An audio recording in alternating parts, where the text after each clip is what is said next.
info lingala mbote na bino nyonso bozi occasion kolanda basango na biso ya jeudi 23 septembre 2021 tikate to fongola on pour kotasa bino que gouverneur AI ya province ya Congo central Justin Luemba ayambaki ba directeur provinciaux ya ba entreprise locale la régie des eaux SNEL pe office de route bango balobela ki par rapport ya décision oyo ezwama ki pona kokanga ba faculté ya médecine na ba université ebele hérité mapindemi apesi bino ba précision élément. Par rapport à la dernière décision, Oyo et Zwamaki et pas ministre et enseignement supérieur et universitaire, Kokanga ba faculté ba médecine ba université et belé pe institut supérieur et ça là qui vraiment très important qu'on sauver faculté ya médecine Oyo et Zwamina université Kasavubu kuna na ville ya Boma na province ya Congo central natina wana gouverneur AI ya province ya Congo central Justin Luemba Makoso ayambaki na cabinet na ye ba directeur provinciaux ya office de route ya régie des eaux ya SNEL nyonso ezalaki pona ko beta masolo par rapport ya ndenge nini bakoki ko sauver faculté oyo Guilain Panzunsa Samangovo oyo azali ministre provincial ya énergie yende akambaki délégation yango na suka ya masolo na bango elongo na gouverneur AI ya province ya Congo central Justin Luemba boy Guilain Panzunsa Samangovo ministre provincial ya énergie alobaki boy bokutani na biso elongo na gouverneur AI ya province ezalaki mingi vraiment luka ndenge nini ko sauver faculté ya médecine oyo ezwami na université Kasavubu boye tosololaki na bandeko ya mairie pe ya gouvernorat toyambaki pe lisusu ba oyo bazali ba responsable provinciaux ya SNEL ya régie des eaux pe ya office de route lokola bazali koloba faculté ya médecine kuna na université Kasavubu eza na problème ya mai pe ya courant donc soki problème ya mai oyo na courant ezali résolu ekoki kokoma viable pe décision ekoki ko changer natina wana tozali kosenga na population ya Congo central baza na kimia mingi penza ba étudiant oyo bazali kotanga kuna décision oyo ezwami na niveau na bisote et outi na niveau ya Kinshasa biso tokosala makasi pe tokosala ba effort pour que décision oyo ezala lever. Bosimba ke nyonso elekai kitoko masolo ya gouverneur AI ya province ya Congo central Justin Luemba elongo na ba responsable provinciaux ya office de route SNEL pe régie des eaux ezali mingi pona koluka ndenge nini bakoki ko sauver faculté ya médecine na université Kasavubu kuna na ville ya Boma afin que ba étudiants ba continuer kotanga kuna ekoma viable.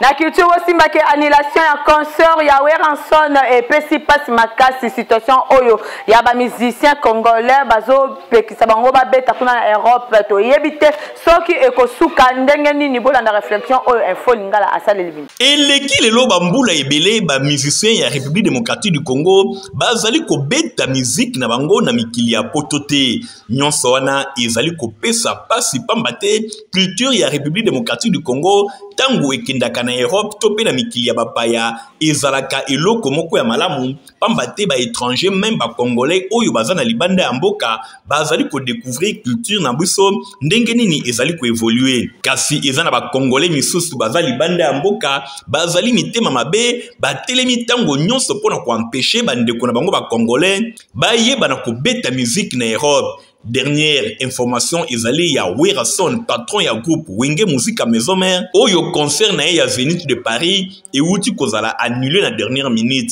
likambo yango epesi pasi makasi pambate ba congolais nyonso misu na bango ekomaki na ngambu ya Paris pona komona Weranson ndenge ya kobeta pe efongola mbala moko banzela pona ba congolais nyonso bako bakobeta na mikili ya poto. Attitude ya ba congolais oyo bazali kopekisa ba concert ebetama ezali eloko moko ya mabe natina wana ezali kosenga l'état congolais ayeba na koza makambo ona maboko ayeba na kolandela yango ministre ya culture esengeli atelema basolola même na ba mboka ona Schengen pona ko permettre ba musiciens ya RDC bazongela ba concert na bango soki makambo ya boye ezali ko continuer ezali culture ya RDC ezali kozinda gouvernement botika si ba musiciens bango mon côté esengeli bo accompagner bango pona ko décanter situation oyo etelemeli bango na mikili ya poto. La police ya libongo ya Apollo bakangaki izine moko basalaka au pure na ba condition moko ya kitoko te héritier mapindemi apesi bino ba détaillement o.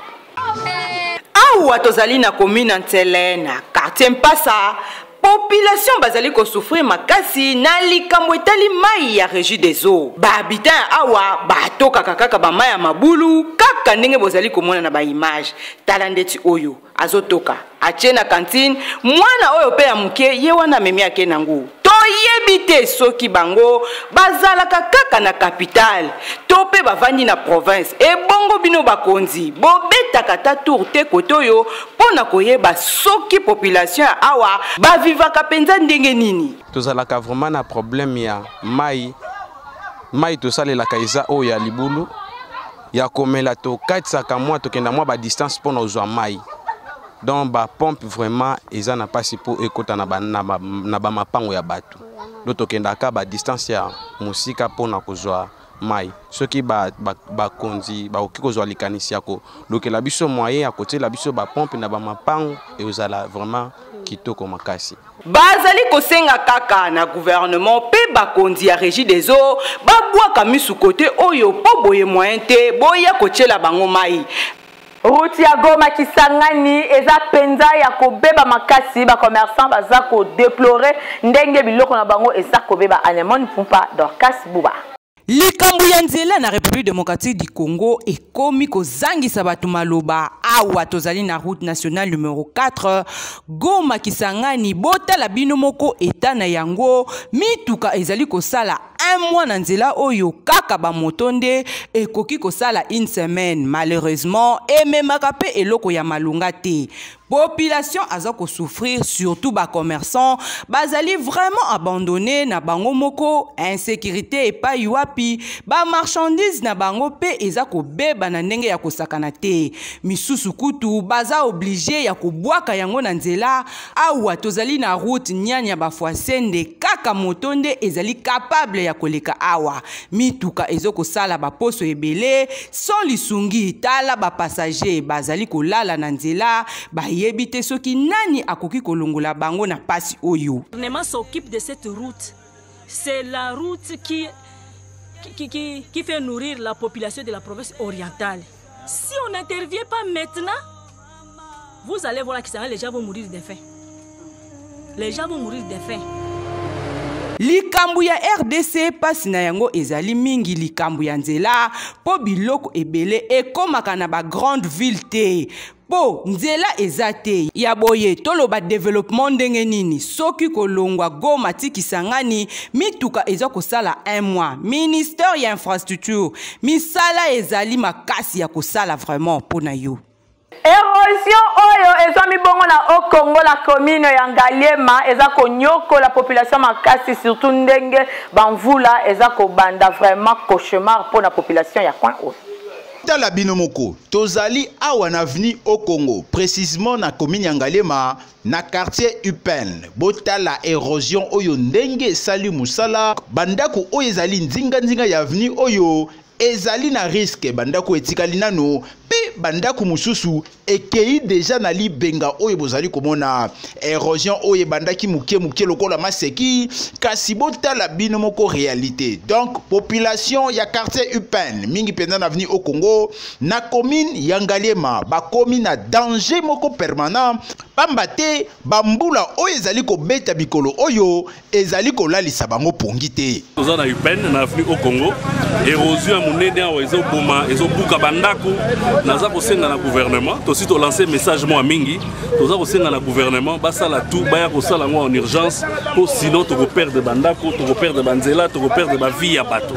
Bal eza lancé na bakonzi ya mboka esengeli na bino bosala quelque chose pour que population ya avenue au Congo na commune ya Ngaliema bazwa ouf de soulagement pamba te mikolo oyo bambula ndenge zali kobeta bango bazali kolala pongi te bakonzi bozela te ba dégâts eya ya makasi pour que tout le monde a bino bokita pona koluka ba solution yango yo érosion oyo ezali kopusa na muke kasi bozali kobeta yango kara histoire ya lalu na quartier d'Elvo e bandaka kaka boye kasi lelo bolembana pona kolukela ngo solution donc bakonzi bosala quelque chose. La couleur religion, vous savez que convention, il y a des femmes témoins, il y a résurrection, il y a église sans presser, il y a Kambamaka, et pas il y a pasteur Jean Bosco Kindomba, Bango Bakeba Kobanta, Miluna Bango le 27 septembre, après clôture, Nango et Kosalma le 1er octobre, va détail, et l'on a Stéphana Skande, et Mekati Mangaton, moi.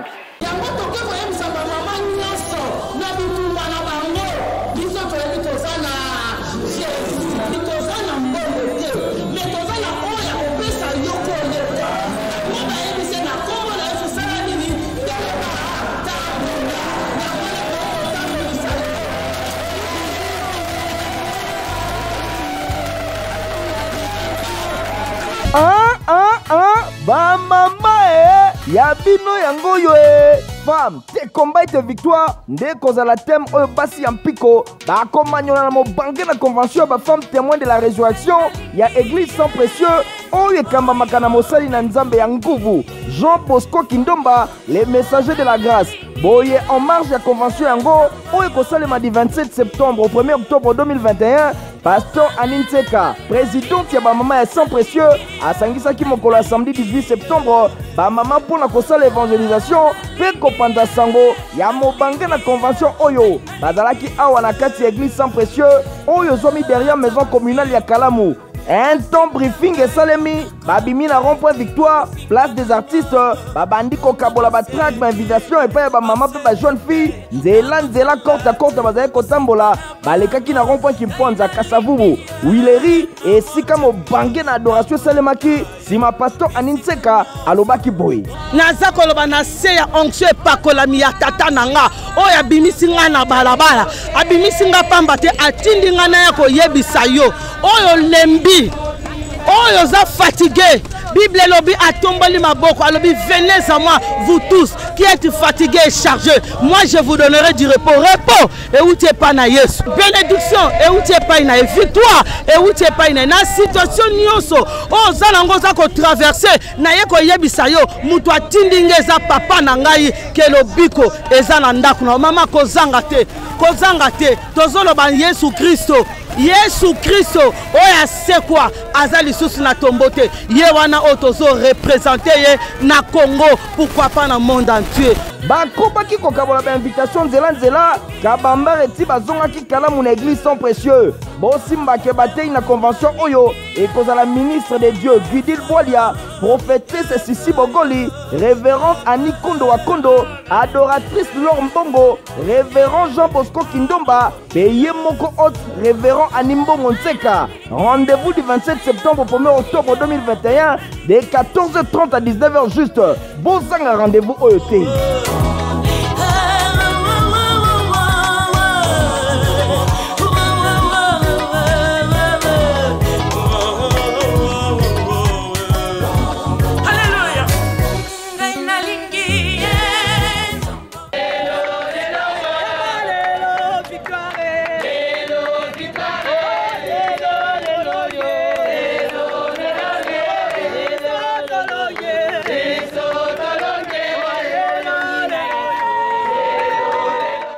Dans le rapporteur, il y a Info Lingala, Babeta Kitou, Kuna la commune ya Kisenso, et pas Basale Libino, constat ya Wenze Moko Babenga Kayango, Wenze ya Bambou Bolanda, Yango na commentaire, il y a Hérité Malpinde, Mina Bilili, il y a Fabrice Lundo.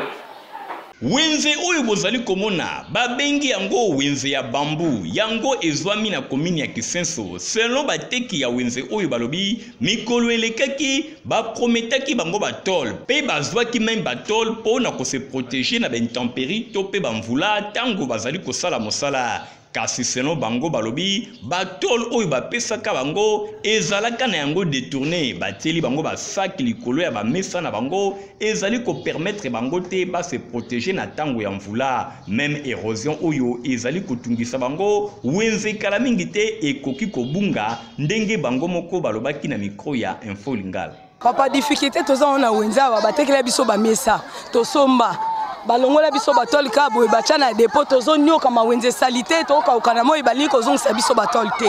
to somba ba meso na mbongo na to koseta inane na wenze te baye balongola biso batol balobi érosion ça c'est seigneur so libengi na libengi ba mezo longwa me biso batol bali ko zongisa te to nyoka makabu donc wenze sanga mokonzi ba kipa biso te difficulté toza na wenze yo mdele basala biso wenzo babuka biso ba mesa ba tiela biso batolo te batolo baboma ndako abi ba mai ya batolo moteso buka libenge est-ce que wenzo yo mai ya batolo ko buka libenge siko bato bazoteka mapango bazoteka banini libenge zo buka la te kaka na wenzo libenge bukani tande to sufli baba bato zoteka na moyo. esika ya kozwa basapatu ya kitoko eza se moko na 7e rue limete epai ya Papa Griffe surtout nde bambule bandi boye welisa bokende kosomba basapatu ya kitoko bokondima te bokanisaka net euti poto hérité mapindemi Iran Singa. Baye nyonso basepelaka na basapatu ya kitoko, basandali ya kitoko oyo ezali poso ya nyama, bakwiri ya ndenge na ndenge oyo ekuba esika eza kaka se moko na place commerciale na 7e rue limité epai wapi Papa Griffe sa père d'état azali kosala mikoto ya malonga oyo ekuba boye esengeli kaka te kolulaka oyo ezali kouta na mikili ya bapaya na mboka na biso République démocratique du Congo toza pe na batu bazali capable ya kolatisa bana mboka na biloko ya malonga ndenge Papa Griffe sa père d'état ye azali kosala biloko oyo ekuba rien envié na oyo ezali kouta na mikili ya bapaya yango oyo ezali kosalema okiti kaka na 7e rue na commune ya Limete na place commerciale omoni mbala moko Papa Griffe otali ofungoli monoko la musala maboko. Voilà pourquoi Papa Griffe sa père d'état coordonné un frère na boulot ya Jimmy Winston na beti mbunda pona nini client nyonso aye awa azanga koloba teke ba congolais ba mitema mabe azanga koloba teke ba konzamboka ba mitema mabe botunanga pona nini botana ba œuvre artistique oyoyo souci ya Papa Griffe ezalaka nini chinois ba petuana ba chinois ba kolatisa biso te soki babi na karateka oui mais na ndenge pena ma forme population congolaise tanga zolata babora ba chinois ba turc et ça la mawa trop même na bawara mais souci ezali population là ta vrai mais ba autorité mboka bazo comprendre te ezo ça la souci à trop imaginez bino moko taneti babiloko o na lati awa mundela auta na mboka na aya sombi akenango mais na mboka na biso batu bazo somba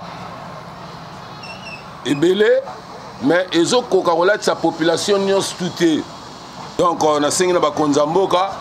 président de la République, premier ministre il y a primature, on a vu Sama aux agents. Donc bon maintenant solo là entre bino na bino conseil des ministres, bon betana le solo à Papa Griffe sa père d'état. Donc on a sali trop na mboroyo. Et vous allez bien ceux qui vont soutenir la population congolaise à l'attaque bien. Ezali boye bande konyonso bokende musika te pambate ba soulier tout ba chaussure ya Papa Griffe azali kosala e komi ko bimati na mikili ya libanda bino moko bana mboka esengeli bo profiter na yango na ba prix moko abordable hors de toute concurrence ba prix oyo e ko sepelisa bino e pa ya Papa Griffe sa père d'état. ONG Congo de l'espoir ya mwana mboka maotwene bazoko pesa ba bourse pour na Chypre et puis bazako organiser ba cours de langue na informatique. Michael Bustoto Stéphane Skandi.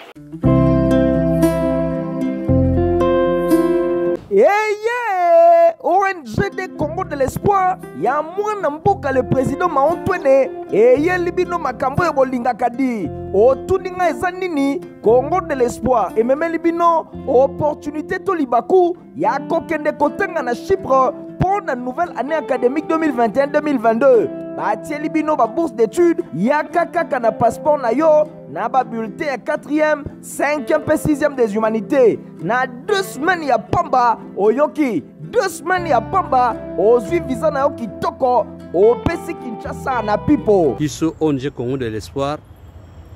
tolobi toza mieux placé mpona kofacilite bino badémarche na courte durée na 2 semaines ya pamba olonge Kinshasa okei kotanga na Chypre esilite tellement soucieuse ya instruction ya bana mboka ONG de Congo de l'espoir etieli bino mobange na salle informatique avec zamba ya bamachine théorie na pratique nyonso eza kotambola elongo kasi yoka tolengeli mpe baformation ya langue informatique na baye nyonso oyo baningi koyekola epa na biso nyonso eza ofele. Merci beaucoup.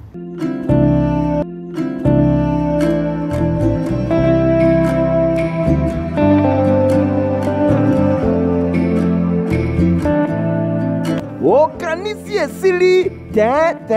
Congo de l'espoir ya président Maotwene etieli bino bacours ya alphabétisation gratuite yaka koyekola français anglais pe lingala okofuta eloko te otuni ngai adresse mpo na barenseignement ya kokende kotanga na Chypre pe bacours ya informatique yaka na route Matadi numéro 3 bis référence Arrêt Libulu Camp Badiading. Kasi mpo na bacours de langue to pe alphabétisation yaka na route bypass Arrêt Munongo na avenue Kimwingu numéro 43 p 45 na kati école excellence. Congo de l'espoir, président Maotwene balobi toujours derrière vision et gratuité enseignement prôné na président de la République Fachi Béton Boye.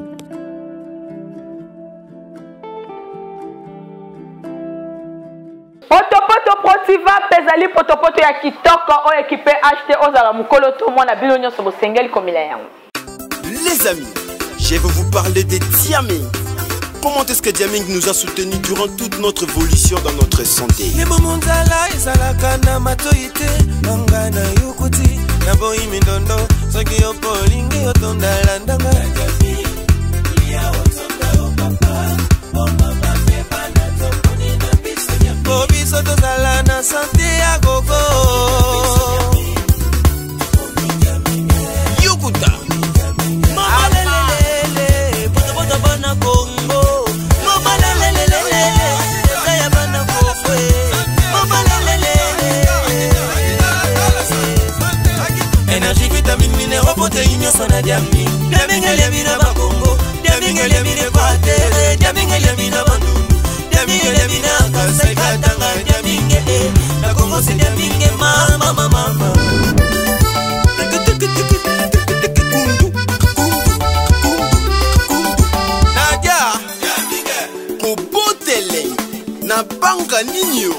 Diaming ezali. Olingo changer bouye. Ko changer te. Banana bisuna Diaming. Ba mesana. Diaming lia otonda. Dans le sport aussi, la Confédération africaine de football a outi comme la FECOFA pour la Koyebisaye que Léopard va couper ta troisième journée, il y a éliminatoire, il y a coupe du monde dans le stade de Martyr, hérité ma pandémie sportif maison à Pesmino Badité élément. Fédération africaine de football, CAF Namokuse, a comme les fédérations congolaises de football, pour na kota lisaye que Léopard il y a République démocratique du Congo, va couper ta match il y a troisième journée contre l'équipe ya Madagascar, na stade de Martyr de la Pentecôte te stade ya tout puissant Mazembe ya Kamalondo yangonde kaka ezali reteni pour la troisième journée ya éliminatoire ya Coupe du Monde Qatar 2022 pour na compte ya Léopard. Information oyo epesami na ngambu ya fédération par rapport ya lettre oyo CAF a komelaki pambate mikoleleki CAF atindaki inspecteur na ye ayaki kotala misala ndenge ezali kosalema na stade de Martyr de la Pentecôte. Inspecteur ya CAF atalaki kasi apesi rapport alobi ke misala ekomina na sukate ezana na misala mosusu oyo esengeli eyeba na kosalema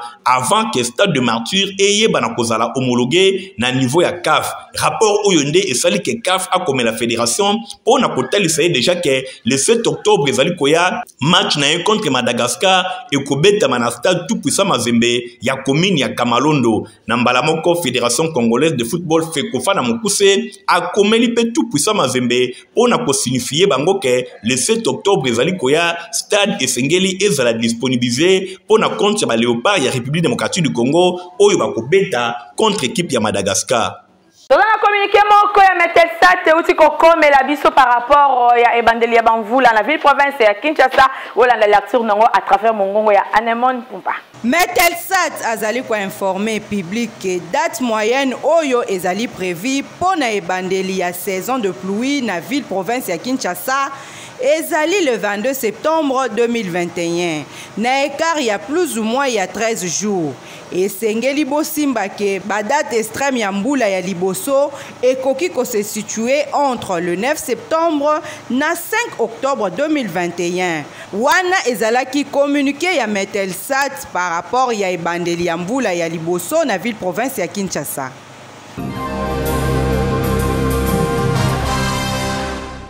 L'élément Metelsat Tinde pesinga inzela na boucler journal ya peuple pour na peuple merci mingi na Dorcas Buba oya kumbelaki édition na sima ya bende kilo tozalaki na kikoyo sa journal ezaki monté et pas na bango moko ingénieur Christian Kiangebe ni pe ingénieur Fabrice Lundombi kaka nenga na mesana ko yisa bino info lingala ezalaka supervisé et pas na yemoko hérité mapine mi bande ko botika na malamu ngala bino to kutani semaine prochaine au revoir kimia na collège au mabota mabino.